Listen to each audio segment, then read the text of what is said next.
నమస్కారం. ఈరోజు గడిచిన 100 రోజుల్లో ప్రజల వద్దకు వెళ్ళండి, రాష్ట్రంలోని ఆర్థిక పరిస్థితి తెలియజేయండి, ఈ రోజు వరకు మనం మంచి పనులు ఏం చేసామన్నది ఎప్పటికప్పుడు అప్డేట్ చేయండి. ప్రతి నెలలో కూడా ప్రతి 2-3 నెలలకు ఒకసారి మీటింగ్ పెట్టి 7 రోజుల పాటు ప్రజల మధ్యలో ఉండే విధంగా మన గౌరవ ముఖ్యమంత్రి చంద్రబాబు నాయుడు గారి ఆదేశాల మేరకు రాష్ట్రం అంతా కూడా ఈ సభలు జరుగుతూ ఉన్నాయి. దీంట్లో మీ యొక్క ఇబ్బందుల్ని గమనిస్తాం, మనం ఎంతవరకు ఈ ప్రాంతంలో పనిచేసాం అనేది తెలుసుకున్న దిశగా ఇవాళ ఈ ప్రభుత్వం పనిచేస్తూ ఉంది.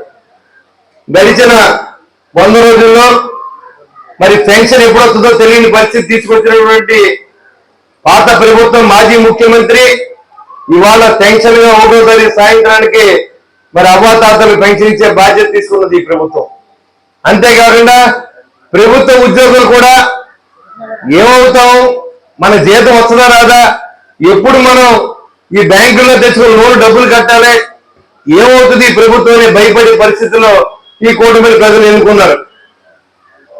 ఎన్నుకున్న మరుక్షణం ఈరోజు దాదాపుగా 4,000 కోట్ల జీతాలని ఈ ప్రభుత్వం 36,000 కోట్ల జీతాలని ఇవాళ ఈ ప్రభుత్వం చెల్లిస్తూ ఉంది. 4,000 కోట్ల పెన్షన్ చెల్లిస్తూ ఉంది. ఇవాళ మీరందరూ గమనించాలి, ఇవాళ ప్రభుత్వంలో ఎక్కడా కూడా డబ్బు లేదు. ఇవాళ పురపాలక సంఘం చూసుకుంటే మే కౌన్సిల్ దిగేటప్పటికి 22 కోట్ల రూపాయలు నిలవతో వెళ్తే ఆ రోజు నుంచి ఈ రోజు వరకు లోకల్ బాడీ లేకపోతే దాంట్లో డబ్బులు పందికొక్కులా తిన్నటువంటి పరిస్థితిని ఎవరికి తెలియజేస్తా ఉన్నా.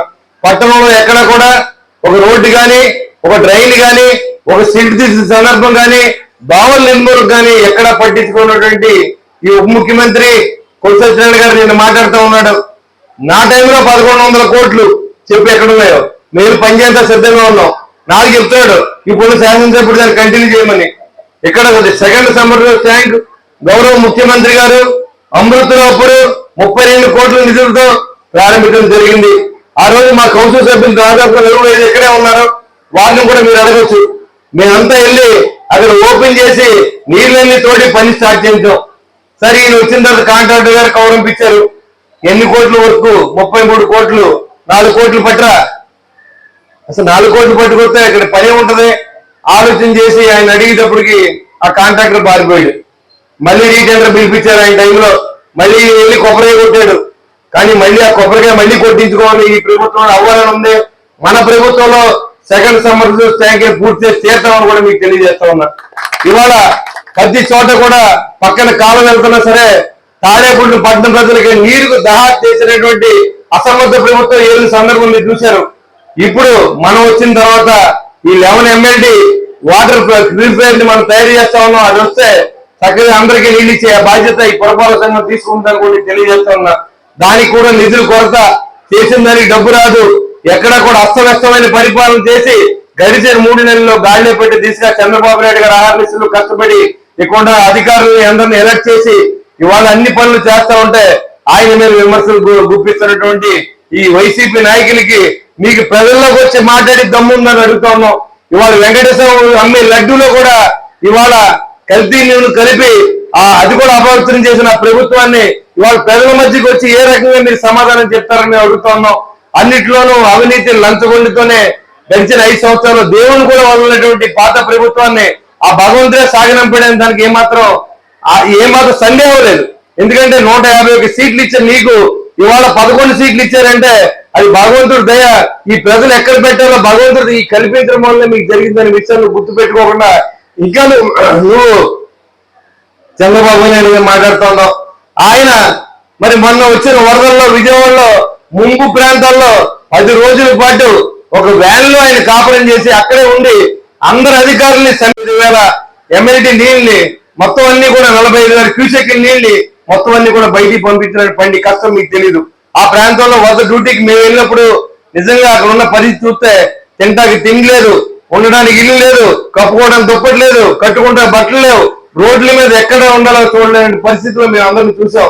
అక్కడ ఉన్నటువంటి మన ముఖ్యమంత్రి గారు చెల్లించి ఆయన కూడా వరద సహాయ ప్రాంతాల్లో నడువునూతి నీళ్లు తిన్న సందర్భం మనం చూసాం.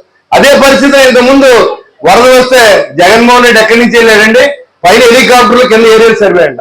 ఇక్కడేమో వరదలు వచ్చి ఇక్కడ మునిగిపోతుంటే పైన హెలికాప్టర్లు సర్వే చేస్తే నీకు ఏం అర్థమవుతుందో బాబు మాకు అర్థం అవ్వలేదు.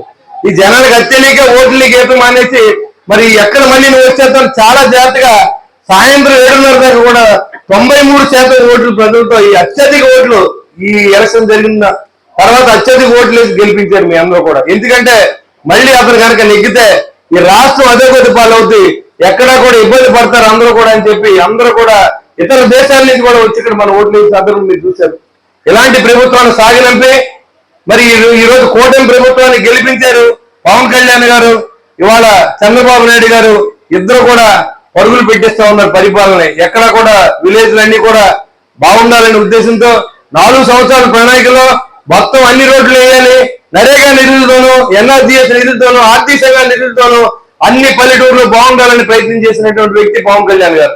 దానికి చంద్రబాబు నాయుడు గారు కూడా మరి ఫుల్గా స్వేచ్ఛనిచ్చి మీరు బాగా చేయండి, ఏం చేస్తారో నాకు తెలియదు, ఈ రాష్ట్రాన్ని బాగు చేయాలి మన అందరూ కలిసి అని చెప్పి ఒక మంచి కూటమి ఏర్పడింది. దాని ఫలితాలు అనిపించడానికి మనం సిద్ధంగా ఉన్నాం. ఇంకా కష్టాలు పోయి అంటే పోలేదు. గడిచిన 2014 నుంచి 19 లోపు ఎంతో మంది నిరుపేదలకి టిట్కో ఇల్లు ఇచ్చాం మనం. వాళ్ళందరూ మనల్ని నమ్మి మున్సిపల్ ఆఫీసులో ఖజానా డబ్బులు కట్టారు. మళ్ళీ ఈ ప్రభుత్వం వచ్చిన తర్వాత తిరిగి డబ్బులు ఇచ్చారంటే వాళ్ళకి డబ్బులు కూడా ఇవ్వలేదు. ఇలాంటి దుర్మార్గమైన పరిపాలన జరిగినప్పుడు వాళ్ళ డబ్బులు వాళ్ళకి ఇప్పించాల్సిన బాధ్యత ఇక్కడ ఉన్న పాలకులు ఉంది. పూర్తిగా దాని మీద నాకు అవగాహన ఉంది, ఎందుకంటే నేను మున్సిపల్ చైర్మన్ ఉన్నప్పుడు జరిగింది.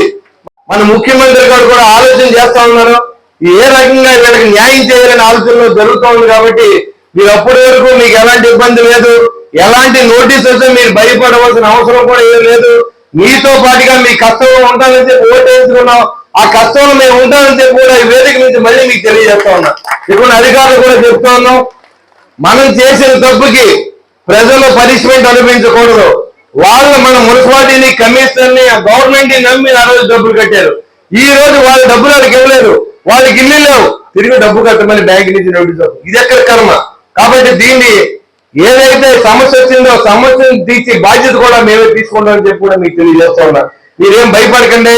బ్యాంక్ నుంచి నోటీసు వస్తే నేను మీ తరఫున మాట్లాడుతూ ఉన్నాను.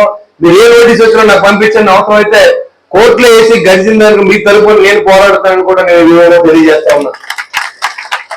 పోతే ఈరోజు ఈ ప్రభుత్వం గడిచిన 100 రోజుల్లో పరిపాలన మనం చూస్తూ ఉన్నాం. దీని మీద మీ అభిప్రాయాలు కూడా మీకు తెలియజేయచ్చు. ఇవాళ ఏదైనా తప్పులు జరిగితే కూడా మాకు చెప్పొచ్చు, ఎందుకంటే ఏం చెప్పిందే మీరన్నా అంటే ఎక్కడ లేదు. ఇది ప్రజాస్వామ్య ప్రభుత్వం, ప్రజల కోరిక మేరకు జరగవలసిన ప్రభుత్వం. ప్రజలకి ప్రభుత్వం నుంచి ఏమవుతుందో మీకు అందించవలసిన బాధ్యత ప్రజాప్రతినిధిగా మాకు ఉంది. కాబట్టి మీకు ఎక్కడైనా కష్టం వచ్చినప్పుడు ఎలక్షన్ ముందు చెప్తా ఉన్నాం, ఎలక్షన్ జరిగిన తర్వాత కూడా అదే మాట మీద ఉన్నాం. ఖచ్చితంగా మీ అందరి కష్టాల్లో ఉంటామని కూడా మేము తెలియజేస్తా ఉన్నాం. దానికి ఉదాహరణగా మనం చూశారు, మీరు విజయవాడ నగరంలో జరిగిన ముంపుకి చంద్రబాబు నాయుడు గారు ఎక్కడున్నారు? జగన్మోహన్ రెడ్డి గారు వెళ్ళి బెంగళూరులో ఉంటే చంద్రబాబు నాయుడు గారు వచ్చి వరదల్లో వెళ్ళి వాళ్ళందరికీ రొట్లు, ఆహారం అన్ని అందించిన సందర్భం మీరు చూశారు. అదే జగన్మోహన్ రెడ్డి గారు ముఖ్యమంత్రిగా రావాలంటే పచ్చని చెట్లు ఉండకూడదు, పరదాలు కట్టాలి, చుట్టూ పోలీసులే, ప్రజలు తలుపులు వేసుకోవాలి, కొట్లు కట్టేయాలి. ఇది నీ ప్రభుత్వం. మళ్ళీ సిగ్గు లేకుండా రోడ్డు ఎక్కి ఏదో నాయకులు మాట్లాడుతూ ఉన్నారు. ఏం బతుకురా బాబు, ఏం మాట్లాడుతున్నారు?